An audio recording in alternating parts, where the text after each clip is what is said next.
Crescendo na fé. Alô? Quem fala? É Paulo. Oi, Paulo, fala de onde? É Paulo de São Paulo aqui. Bem-vindo, Paulo, pois não? Eu gostaria de saber do senhor uma pergunta. O que significa igreja neopentecostal? Me dê um exemplo de como funciona e o nome de uma igreja, 2 ou 3 nomes de igreja neopentecostal. Tá certo, obrigado, Paulo, Deus abençoe, fica na Nada. paz, amém. Então a primeira pergunta, o que é uma igreja neopentecostal, né? O que é a igreja neopentecostal? Vamos lá. O pentecostalismo começa em 1910 aqui no Brasil, através da igreja Congregação Cristã do Brasil. Depois o nome vai mudar por questão burocrática para a Congregação Cristã no Brasil, como é conhecida hoje. Mas a Congregação Cristã do Brasil, ela começa em 1910, no sul do Brasil, na cidade de Santo Antônio da Platina, que fica no Paraná. Ali, em 1910, começa a pregação pentecostal, inaugura-se a pregação pentecostal. Pastor, qual a primeira igreja pentecostal do Brasil? É a Congregação Cristã, tá certo? É a Congregação Cristã no Brasil. Depois da Congregação Cristã no Brasil, entra um ano de diferença, entra a Igreja Assembleia de Deus. A Igreja Assembleia de Deus começa em 1911, tá certo?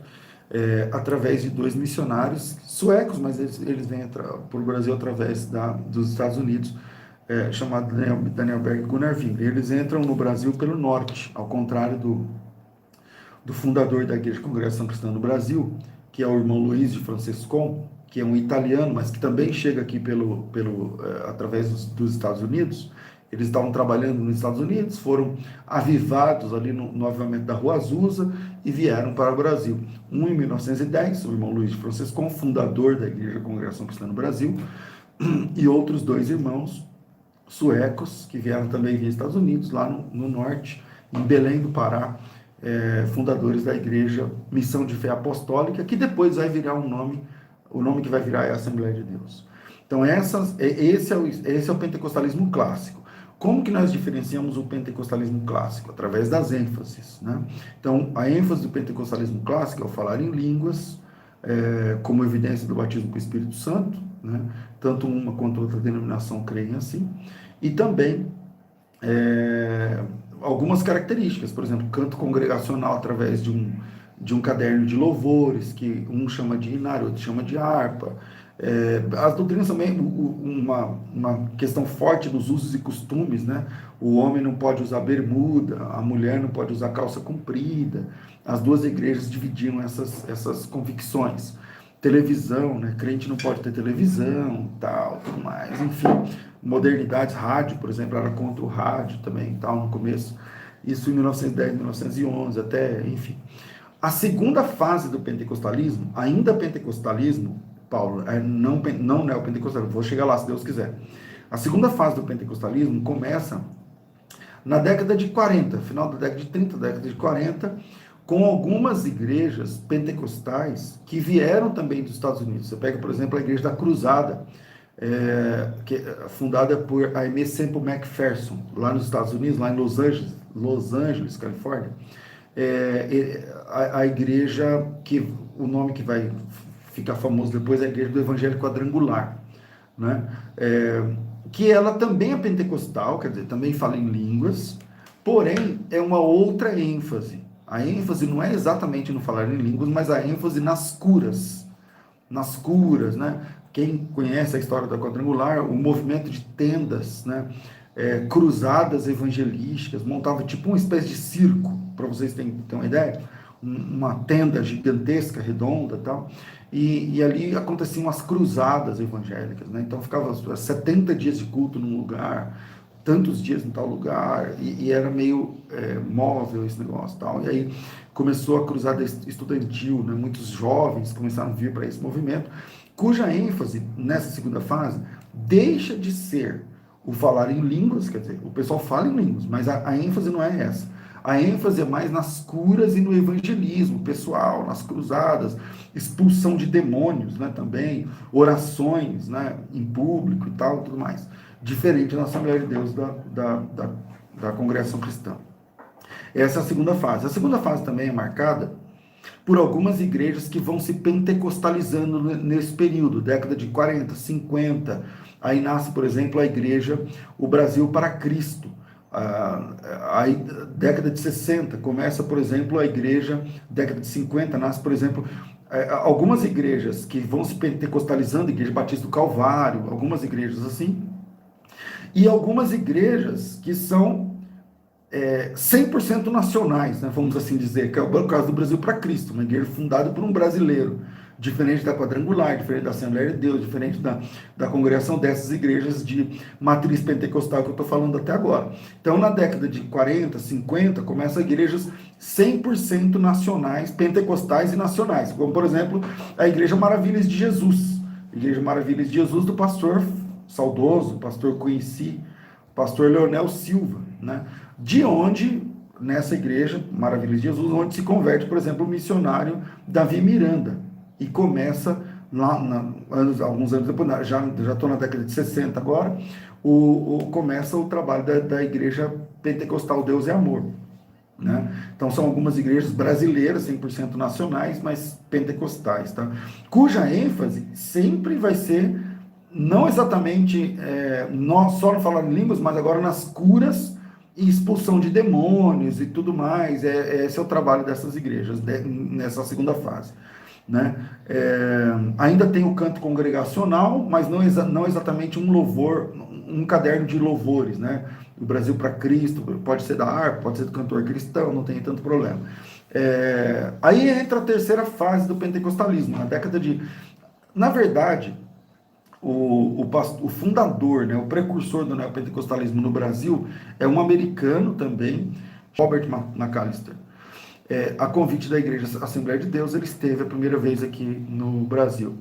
E depois gostou, né, depois voltou para o Brasil, ainda na década de 50 e 60, e começou uma igreja chamada Igreja de Nova Vida, no Rio de Janeiro. Essa igreja, historicamente, marca o início do neopentecostalismo.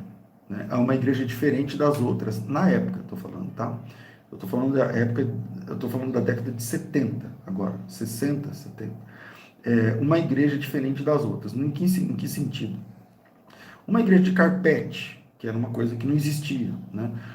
Entra, por exemplo, o retroprojetor, saem os livrinhos de música, harpa cristã, cantor cristão, coisa parecida, e entra a época do retroprojetor. Então as músicas são passadas na tela, né? Isso é uma marca, é uma característica dessa nova igreja, né? A igreja com ar-condicionado, né? Uma igreja para classe A e B. Essa foi a Igreja de Nova Vida no Rio de Janeiro, quando ele começou na Rádio Brasil, um programa de rádio e tal, e aí marca, né, uma igreja voltada para o público classe A, né? Um público mais rico, um público mais, enfim, então. Nessa igreja de Nova Vida, qual é a ênfase? A ênfase não é o falar em línguas, eles falam em línguas, mas a ênfase não é o falar em línguas, também não é usos e costumes, também não é muito esse negócio de demônios, mas, diferente das outras fases, mas a ênfase é falar de dinheiro, falar de que Jesus, o trabalho de Jesus na cruz, tem a ver com você ficar bem nessa vida, né? Então essa é a marca do neopentecostalismo, que a obra de Jesus na cruz do Calvário serviu para... não se fala muito em salvação da alma, mas se fala muito em você ficar muito bem aqui, que o que Jesus conquistou na cruz é para você ser uma pessoa feliz, realizada, próspera, com dinheiro, com saúde e tudo mais, aqui nessa terra mesmo. Então, nessa igreja se convertem, fazem parte dessa igreja, Igreja de Nova Vida no Rio de Janeiro, que inaugura o neopentecostalismo, algumas, eu vou chamar aqui de líderes, alguns líderes do neopentecostalismo temos hoje, por exemplo, Romildo Ribeiro Soares, que é conhecido como R.R. Soares, ele é da Igreja de Nova Vida, veio da Igreja de Nova Vida. O seu cunhado lá, o Edir Macedo, é da Igreja de Nova Vida. Miguel Ângelo, né, apóstolo Miguel Ângelo, é da Igreja de Nova Vida. Então, esses caras, esses líderes hoje de igrejas conhecidas, né, eles vieram da Igreja de Nova Vida no Rio de Janeiro. E saem dessa igreja com essa visão de que a questão do sacrifício de Cristo tem a ver mais também tem a ver com a salvação da alma, mas é que você tem que ser próspero agora, e você não pode ficar doente. E aí esses caras vão adotando doutores que vão fomentando essa teologia. Então você pega, por exemplo, T.L. Osborne. T.L. Osborne é aquele cara que fala que você não pode ficar doente. Se você ficar doente, então é uma maldição, ou você está em pecado, coisa parecida e tal. Então, o que é o neopentecostalismo, Paulo? É a filosofia de que Jesus Cristo, o que Jesus Cristo conquistou na cruz, tem a ver com você estar bem aqui e agora. Tudo bem, tem a salvação também, mas é aqui e agora, você tem que ser próximo, você não pode ficar doente, enfim, tudo isso engloba a salvação. Você perdeu algumas igrejas neopentecostais. Igreja Universal do Reino de Deus, uma igreja neopentecostal, cujo cunho, a abordagem é para o aqui e o agora, né? Igreja Universal do Reino de Deus. Outras igrejas, frutos da Igreja Universal, então você pega a Apostólica do Trono de Deus, do Agenor Duque, você pega, por exemplo, o Mundial do Poder de Deus. Todas essas igrejas são sobras da Igreja Universal, que por sua vez descende do tronco principal do neopentecostalismo, que é a Igreja Nova Vida do Rio de Janeiro. Que mais? A igreja do missionário R.R. Soares, né? Também é uma igreja neopentecostal. A Igreja Renascer em Cristo, também é uma igreja neopentecostal. Então, essas denominações, estou falando as principais, são denominações neopentecostais, beleza?